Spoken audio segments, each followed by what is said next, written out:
ఈ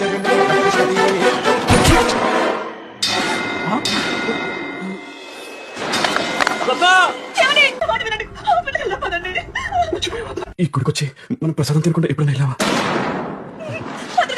అమ్మా కలుపుతున్నారమ్మా. ఉప్పు కొంచెం తక్కువ కదా రత్న,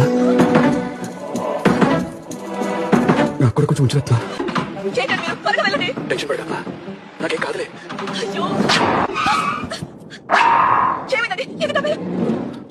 నువ్వు సీట్ బెల్ట్ వేసుకోవడం మర్చిపోయా. ఎండగా ఉందని చూసాక రత్న, మళ్ళీ నీకు వడ్డ తగిలితే నేను తట్టుకోలేను. నాగరత్న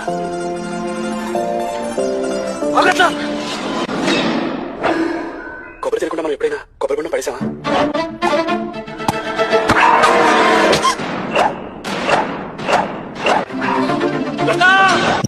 సార్ ఆవిడేం కాదులేండి, మీరు ముందు ఫస్ట్ ఎయిడ్ తీసుకోండి. వాడి దెబ్బ గట్టిగా తగలడం వల్ల చిన్న దగ్గర చిక్కింది, హార్ట్ లో హోల్ పడింది. ఎందుకండి అంత బాధపడతారు?